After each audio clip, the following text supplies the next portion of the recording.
Hello, everyone, and welcome to this new edition of A Message of Hope. And today I have the pleasure to be with Suzanne Muir, who is in Idaho and a three principle change coach. I like the change coach thing. I really like that because that's exactly what we do.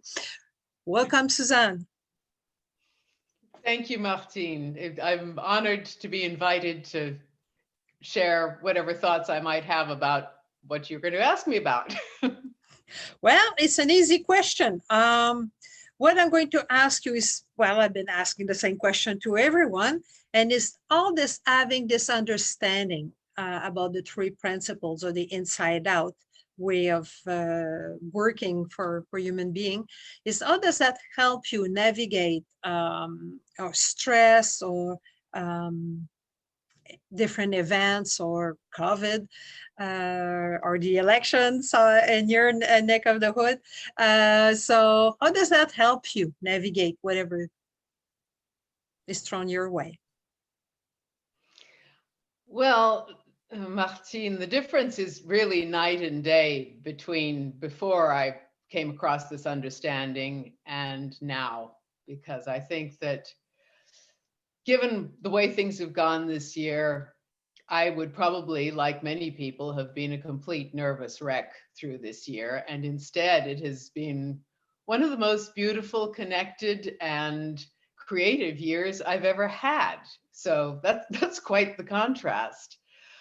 Uh, what is so wonderful, although I still have blind spots around the elections. I must admit, there, I'm not always seeing my thinking, but from the point of view of stress in general, health in general, it is just so, um, I won't say comforting, because there's just a general peace that prevails at all times. So, where in previous parts of my life, I probably was a bit of a hypochondriac. If I was around someone who had the flu, I would be convinced for days that I was coming down with the flu. Just, you're sick, stay away from me. Now, my feelings about COVID are actually quite neutral. I mean, I'm neither afraid of it nor going out of my way to catch it, obviously. Why would one do that? Although apparently, in an aside, I've heard a rumor that some of the young college kids down south in Idaho are actually deliberately catching COVID from each other so that they can donate plasma with antibodies for remuneration, a little extra cash on the side. Wow. Wow. Okay. Wow, exactly. So anyway, I'm not going to those lengths, but I'm not anxious about it. I'm not anxious about it. I'm not anxious. I'm not even really anxious about the state of the world, because I know that it will all come right in the end. It's just we're going through a time of transition, and times of transition get people all up in their heads and all anxious about things, when in fact, if you trust that there is a grand plan for the universe, for humanity, for everything, a grand plan that is malleable. I mean, it can go in different directions. It's not fixed as to outcomes, but whatever mess we're in will always move into a different phase. We go from stressful and problematic and scary to hopeful and joyful. And the thing is, we don't have to wait for the circumstances to change for the move to hopeful and joyful, because of the fact that that is who we are. Basically, our essence is hope and joy and peace, and the understanding is just a remembering of that, just coming back to ourselves. And so, yeah, I mean, I hardly dare to express how happy I am to other people, because they either think I'm completely out of touch with reality, or that I'm in denial or delusional or all of the above. But no, Uh, I think that what this year and the circumstances of this year have done for me is actually deepen my appreciation for everything that is working in my life. And there is so much of that. There's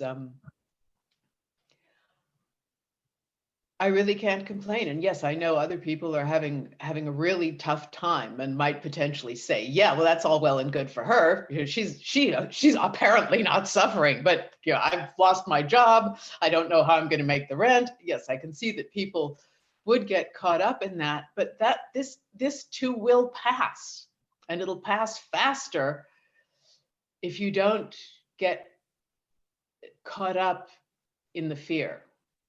Yeah. And what we resist persists. Now, the more you're in resistance, and the more suffering you're in. No. Yeah, exactly. Yeah, well, it's also kind of what we've been talking about with Dominic, if I may mention him, that really our focus defines everything in terms of our experience. If we're focused on the good, we get good. If we're focused on everything that's going wrong, we get more of that. I was trying to explain that to someone this very morning, because that person is ruminating, and this happened and that happened, and every day this is somebody in my family, and that happened and that happened. I said, yeah, but that happened like 2 months ago, and this other thing happened 6 months ago, and this other thing happened 3 weeks ago. Yeah, but it happened and it happened and it happens. Well, do you realize that 100% of your energy is ruminating of what happened? And then you feel bad, no? And what does that accomplish? You cannot change the past. You just feel bad. And when you feel bad, you ruminate some more. And guess what? You feel even more, more angry. And all your attention is to what you don't want. But what about what do you want? Let's try that for a change. Didn't go well. but but it's interesting because I think that, and I'm no yes, I was in that category too, and still am to some degree. If someone says, well, but what do you really want? I don't know. I really don't. The only way to find out what one really wants is to see what one ends up doing. Because whatever you really want is what you will end up doing.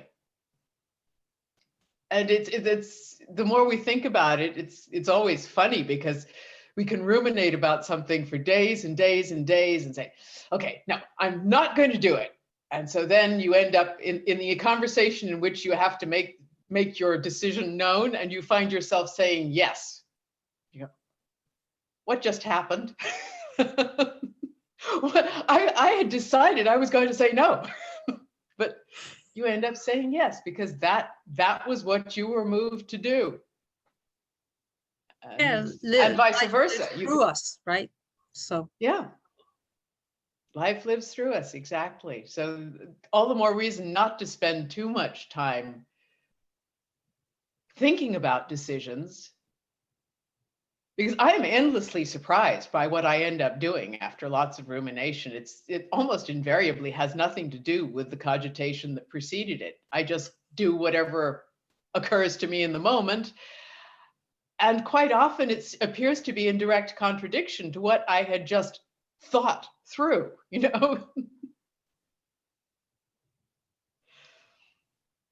Anyway. Yeah, this intelligence knows more about what's going on that our little self does. So that's for sure. Yeah.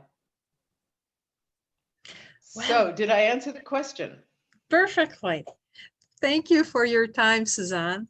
And if people want to know more about you, where can they find you? They can go to Dr. Amy Johnson's website.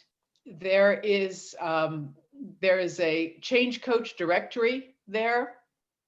And I am listed in that change coach directory, and they can click on a link there and contact me. Okay, so you don't have a website yet? No, I do not yet have a website. Okay, so we'll look through if people don't know, Amy Johnson is the author of the little book of Big Change.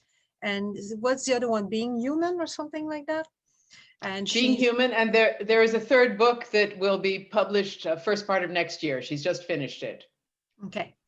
Who is also a tree practitioner, coach, and teacher.